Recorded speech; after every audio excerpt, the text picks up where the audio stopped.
Two koalas, once on the brink of death, Here you go, buddy. are released back into the wild. Both came into the care of RSPCA Queensland, infected with chlamydia. They can become incontinent, they can't see particularly well, so quite often when they come in they're in poor body condition, they can be dehydrated. After round-the-clock care, they returned home to the Woogaroo forest west of Brisbane. But their chances of survival are limited by a shortage of the chlamydia vaccine and by housing developments in the area, which are encroaching on their habitat. We've got to the point now, this year is like line in the sand.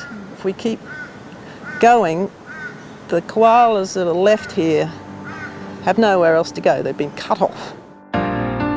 4 development proposals threaten the future of koalas in the Woogaroo forest in the Ipswich local government area. While these sites may not pose a major threat on their own, if all are approved, experts say it will dramatically reduce available habitat. But that doesn't seem to be how they're assessed. It's all one at a time. And so it's that death by 1,000 cut sort of thing. The council says the federal government will ultimately determine whether these developments proceed. I think the really big thing that has to stop is cutting down kind of prime koala habitat. Land clearing and urbanisation are leaving the endangered marsupials homeless, exposing them to threats such as dog attacks and car strikes. Wildlife experts estimate between 12 and 16,000 koalas remain in the wild across southeast Queensland. They treat about 1,300 each year. Of those, at least half don't survive.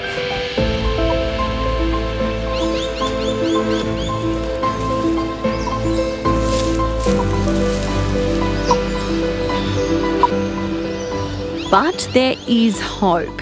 I'm going to listen in for a female called Matilda. Using GPS technology, researcher Sean Fitzgibbon tracks a collared koala in bushland in Brisbane's southwest.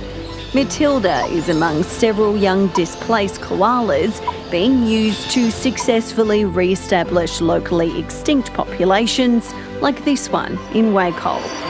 Yeah, that's her. You can tell because they've all got unique ear tag colours. We've placed more than a dozen animals here now, and we're seeing already, we've had the first generation and now the second generation coming through. As southeast Queensland continues to grow and with the Olympics just 7 years away, the need to strike the right balance between development and the environment has never been more important. I don't want to be somebody who stands there with Olympic visitors and says, look, I could have shown you koalas in the wild, but I'm sorry I can't because they're now extinct. Because the powers that be decided they weren't worth it.